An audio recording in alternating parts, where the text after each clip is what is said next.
গ্রাম বাংলার সামাজিক বিরোধ নিষ্পত্তির অন্যতম মাধ্যম সালিশ, কিন্তু সেই সালিশ বৈঠকে গিয়ে যদি নিঃশেষ বা মৃত্যু হয়, তাহলে প্রশ্ন ওঠে পুরো বিচার ব্যবস্থার নিরাপত্তা ও জবাবদিহিতা নিয়ে। সম্প্রতি নোয়াখালীর সোনাইমুড়ি উপজেলার নাটেশ্বর বাজার ব্যবসায়ী সমিতির সদস্য ও স্থানীয় ব্যবসায়ী সাইফুল ইসলাম চিশতিয়া কালামের সালিশ করতে গিয়ে মৃত্যুর ঘটনায় এখন উত্তাল পুরো এলাকা। পরিবারের দাবি এটি পরিকল্পিত হত্যাকাণ্ড। অন্যদিকে অভিযুক্তদের ভাষ্য এটি একটি দুর্ঘটনা। জেলা সোনাইমুড়ি নাটেশ্বর ইউনিয়নের দিঘিরজান বাজারের পরিচিত ব্যবসায়ী সাইফুল ইসলাম চিশতিয়া কালাম এক আত্মীয়ের পারিবারিক বিরোধ মীমাংসার জন্য একটি সালিশ বৈঠকে অংশ নেন তিনি। পরিবারের সদস্যদের ভাষ্য, শান্তিপূর্ণ সমাধানের আশায় সালিশে গিয়েছিলেন, লাশ হয়ে ফিরলেন কালাম। সালিশের 1 ঘন্টা পরই তার মৃত্যুর খবর ছড়িয়ে পড়ে এলাকায়। কামাল ভাই আমার পার্শ্ববর্তী দোকানদার ছিলেন, উনি একজন খুব ভালো লোক ছিলেন এবং সালিশ দরবার করতো সবসময়, সবাই ন্যায় বিচারও পাই দিত, কিন্তু একটা সালিশে গিয়া ওনার আজকে জীবন চলে গেছে। উনি হত্যা হয়েছে, এগুলো সব প্রমাণিত, পারিবারিক ভাবে হত্যা হয়েছে, কিন্তু মামলাটা নিতে 24 ঘন্টার উপরে লাগছে। এখানে ধরেন মামলা নিতে 24 ঘন্টার উপরে লাগিয়ে গেছে, যে একটা মানুষ হত্যা হয়ে গেছে, এখানে সবকিছু প্রমাণিত আছে। নিহতের পরিবারের অভিযোগ, সালিশে ডেকে নিয়ে হামলা করা হয়েছে। গুরুতর আহত অবস্থায় হাসপাতালে নেওয়া হলে চিকিৎসক তাকে মৃত ঘোষণা করেন। স্বজনদের দাবি, কালামের চাচাতো বোনের ছেলে ইমাম উদ্দিনের সঙ্গে তার স্ত্রীর দীর্ঘদিন ধরে পারিবারিক বিরোধ চলছিল। সেই বিরোধ মীমাংসার কথা বলে সালিশে শেষে তার উপর হামলা চালানো হয়েছে বলে অভিযোগ তাদের। সালিশের জন্য ডাকি দিয়েছে, নেওয়ার পরে আমার স্বামীকে এখন সালিশে তো এরকম মানুষে সবাই সবাইকে রাখতে পারে, রাখার পর কি সালিশ করবো তার কোনো নিশ্চিত নাই। এখন আমরা সরকারের কাছে একটাই দাবি, যে আমার হাজবেন্ডকে যে মারছে আর যেন দ্রুত ফাঁসি হয়। আমার একটা মেয়ে আছে, আমার মেয়েটাকে কে দেখবে? আমার হাজবেন্ডের দোকান আছে, আমার দোকান ছাড়া আর কিছু না, আমার হাজবেন্ডের দেনা পান আছে, এগুলো কে পরিশোধ করবো? আমাদের সত্যি আমি করিনি, মারিয়া লেছে ওই আবুজারের হুতরা, আবুজারের ওলারা না চা জানি না, কিলে না চা জানি না। এরপর আমরা বাইরে বাইরে শুনতে পেলাম উনি হেরা বললো উনি স্টক করছে, কিন্তু স্টক পরবর্তী দেখলাম এটাতে ওনার মায়ের দাগ আছে, ওনার মাথা টাথা ফাটে ফেলছে। জনগণের কাছে একটাই বিচার, যে মানুষের যদি গ্রামে অঞ্চলে সালিশ দরবার করতে যায়, যদি মার্ডার হয়ে যায় এখন, তাহলে সালিশ দরবার মানুষ কোথায় যাবে, কার কাছে যাবে, কার আশ্রয় নিবে? একটা ভালো মানুষ সালিশ দরবার করতে যাইয়া এখন তার জীবনটা চলে গেছে। এ ঘটনায় নিহতের পরিবার সোনাইমুড়ি থানায় হত্যা মামলা দায়ের করেছে, তবে মূল আসামিকে এখনো আটক করতে পারেনি। অভিযোগ অস্বীকার করেছে অভিযুক্ত পক্ষ। তাদের দাবি, সালিশ শেষে বাড়ি ফেরার পথে রিকশা থেকে পড়ে মাথায় আঘাত লাগে কালামের। পরবর্তীতে সেই আঘাতের কারণেই তার মৃত্যু হয়েছে।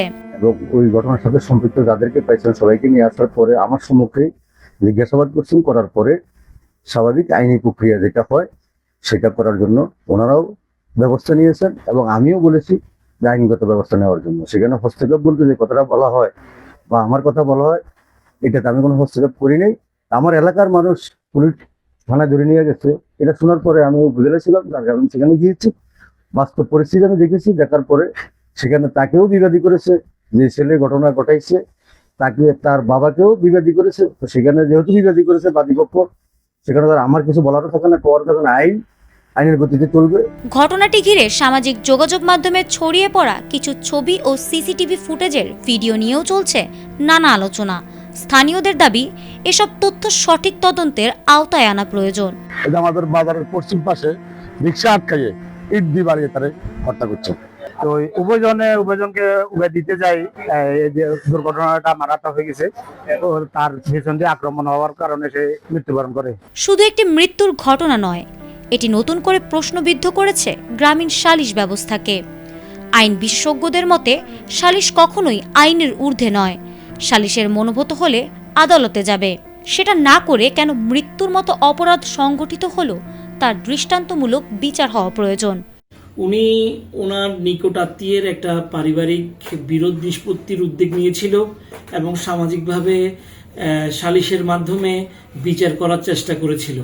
সালিশের একটা পক্ষ ওনার সিদ্ধান্ত অমান্য করে ওনার উপর ক্ষিপ্ত হয়ে ওনাকে হত্যা করে। তো এইভাবে যদি হত্যাকাণ্ড চলে তাহলে স্থানীয় পর্যায়ে যে বিচার নিষ্পত্তির যে প্রক্রিয়া সেটা সেভাবে আর আমরা আশা করতে পারি না। এদিকে পুলিশ বলছে ময়নাতদন্ত প্রতিবেদন সহ সব ধরনের আলামত সংগ্রহ করে ঘটনার তদন্ত চলছে। এবং তার ওই শ্বশুর সহ এবং ওই আসামি 1 নম্বর যে ইমামউদ্দিনে বাবা সহ একসাথে অটোতে যাচ্ছে। অটো কিছুদূর সামনে যাওয়ার পরে ইমাম ইট নিয়ে অটোর মধ্যে ইট মারছে। এই ইটের আঘাতে সম্ভবত আমরা এখনো কিছু বলতে পারবো না। এখানে যে ভিকটিম যে কামালের মাথার পিছনে জখম ছিল। পরবর্তীতে আমরা গেছি, সাথে সাথে লাশের সুলতান করছি, পোস্টমর্টম করছি এবং এরপরে ভিকটিমের মা বাদী হয়ে 3 জনকে এজাহার নামে আসামি করা হয়েছে। এর মধ্যে আসামি ইমামউদ্দিন হইল 1 নম্বর, তার খালাতো ভাই তার মূল্য সজীব নাকজন আর তার বাবা 3 জনকে আসামি করে ওরা মামলা করছে। আমরা ইতিমধ্যে 2 জন আসামিকে গ্রেপ্তার করছি এবং একজন আসামি যে ইমাম তাকে তথ্য প্রযুক্তির মাধ্যমে গ্রেপ্তারের চেষ্টা কথা আছে। আশা করি সহসায় গ্রেপ্তার হয়ে যাবে। পরিবার বলছে হত্যাকাণ্ড, অভিযুক্তরা বলছেন দুর্ঘটনা। দুই পক্ষের বিপরীতমুখী দাবির মাঝে এখন সবার নজর পুলিশি তদন্তের দিকে। সোনাইমুড়ির এই ঘটনা এখন শুধু একটি মৃত্যুর তদন্ত নয়, বরং গ্রামীণ সালিশ ব্যবস্থার প্রতি মানুষের আস্থা বা দীর্ঘদিন গ্রাম সালিশ ব্যবস্থা টিকিয়ে রাখারও একটি বড় পরীক্ষা। Desk report, ATN Bangla.